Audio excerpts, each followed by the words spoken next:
Tos Terbatas.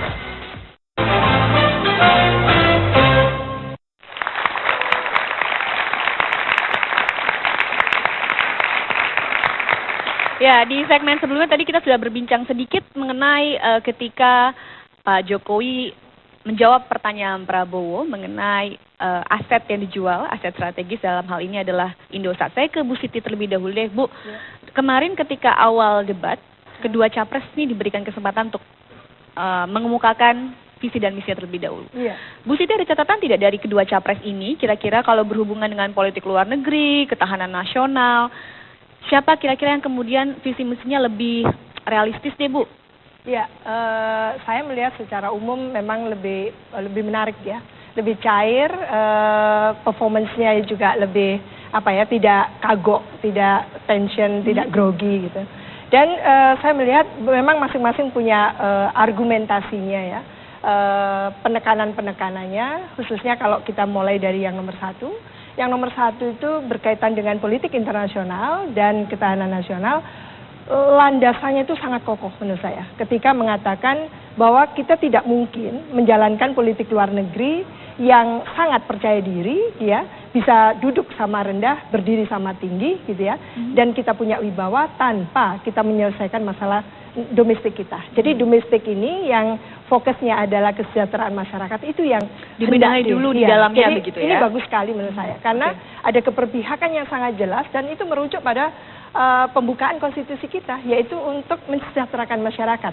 Dan pemerintahan baru memang pekerjaan rumahnya adalah salah satu pentingnya itu adalah mensejahterakan masyarakat. Oleh karena itu, terima kasih.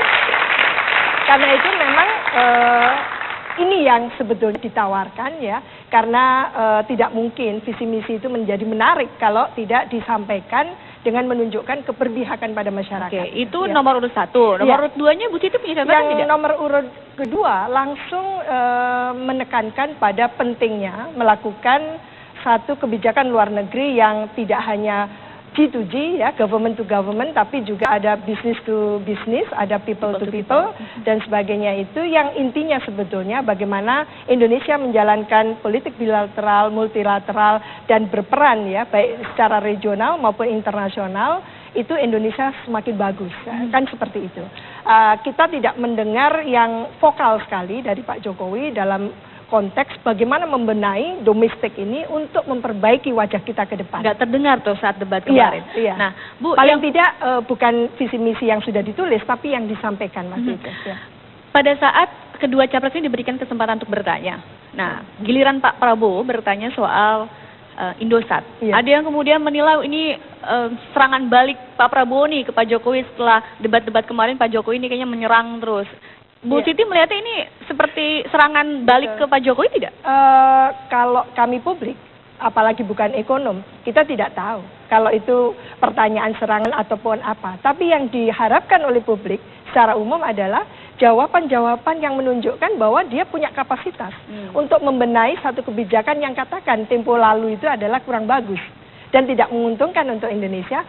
So what dengan kalau saya memerintah, kan itu yang kita dengarkan. Bukan melakukan defense mechanism yang justru menunjukkan bahwa ada apa ini, kan gitu lah. Ini yang harusnya dibangun sebagai pemerintahan yang baru nanti. Kalau saya, Jokowi dan JK terpilih, itu kami akan melakukan hal-hal yang seperti kebijakan itu mungkin dianggap keliru, gitu ya. Karena kita juga tidak tahu apakah keliru atau tidak. Gitu ya. Bang Todung, defense mechanism katanya harusnya melihat ke depan, jangan ngeles kali ya Bu ya istilahnya sekarang.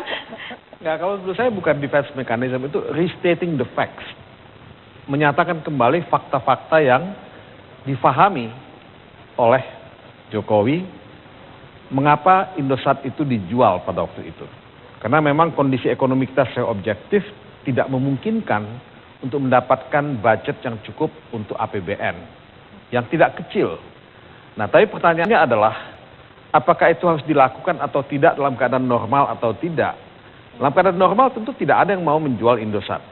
Itu kan profit centers buat pemerintah. Iya, tapi bagaimana menjelaskan itu kalau katakan ya, menteri yang duduk di perekonomian waktu itu ya, di kabinet Bu Mega, secara perspektif ekonomi dan kebijakan ekonomi mengatakan tidak ada relevansinya sama sekali dan bahkan dikatakan salah. Bagaimana menjelaskan itu? Tepuk tangan dulu. Ya sebetulnya sih salah atau tidak salah itu kan penilaian situasional pada waktu itu. Kalau saya melihat bahwa bukan hanya Indosat yang dijual, Krakatau Steel juga dijual, Telkom juga, malah ada gagasan untuk privatisasi Pertamina. Privatisasi yang dilakukan itu adalah amanat yang diberikan oleh IMF pada waktu itu untuk mengatasi krisis ekonomi yang ada, dan saya melihat sebagai pelaku yang terlibat dalam melakukan audit hukum perusahaan-perusahaan yang dijual ini, memang tidak ada pilihan lain pada waktu itu selain melakukan divestasi dalam saham-saham ini. Tapi sekali lagi, tentu saya tidak menafikan pasti ada perbedaan pendapat kenapa industri yang disebut strategis ini dijual. Ya, tapi itu yang paling laku pada waktu itu. Yang lain belum tentu laku. Nah ini memang pilihan, judgment call yang tergantung pada situasinya. Iya, kalau saya sedikit saja ya, menggarisbawahi bahwa pemilu adalah cara kita mengoreksi apa yang sudah terjadi yang lalu. Oleh karena itu ada pergantian kepemimpinan karena ada kebutuhan kita untuk mengoreksi. Dan yang akan datang justru menghadirkan sesuatu yang lebih baik. Oleh karena itu yang diterangkan harusnya apa rencana program ke depan untuk tidak mengulang hal Jangan sampai ketika nantinya 5 tahun terjadi kondisi yang sama, barangkali dilakukan juga sama, barangkali begitu poinnya ya. Bang Igor punya pendapat yang berbeda barangkali? Nah itu menarik tuh apa yang dibilang sama Ibu Siti ya dan Bang Todung. Untuk mengkoreksi pemilu, jadi publik itu dalam debat capres yang kemarin disiarkan TV One itu sangat bagus. Ada label politik. Kalau di masa Megawati ya, yang disokong oleh PDIP, yang adalah partai nasionalis, tapi kebijakannya tidak nasionalis. Sebaliknya, publik harus memahami bahwa kadang-kadang ada figur dikategorikan dia status quo, tapi kebijakannya nanti reformis. Pilih yang mana? Kebijakan yang mana yang menguntungkan masyarakat? Apakah kita hanya terpatok kepada label politik gitu ya, bahwa partai A dia misalnya partai yang berbasiskan agama, tapi ternyata misalnya perilaku elit politiknya tidak punya karakter Islami misalnya kan, itu banyak contohnya ya kan, kasus-kasusnya, dan itu membuat kemudian elektabilitas partai politik tersebut juga menurun. Sekarang publik bisa melihat ada partai nasionalis tapi kebijakannya tidak nasionalis, atau misalnya figurnya dikenal sebagai reformis ya, tidak tertambat di masa lalu, tapi bisa jadi kebijakannya nanti misalnya sangat pro status quo. Sementara, nah kita jangan kejebak dengan hal-hal seperti itu, perlu ditelusuri. Nah menurut saya penjualan Indosat itu jelas salah. Kalau Jokowi mau misalnya meningkatkan elektabilitas di tengah stagnannya dia sekarang ini, menurut saya dia mengakui saja gitu kepada publik bahwa kebijakan Ibu Mega itu nggak pas. Nanti kalau saya kepilih lagi, akan saya beli.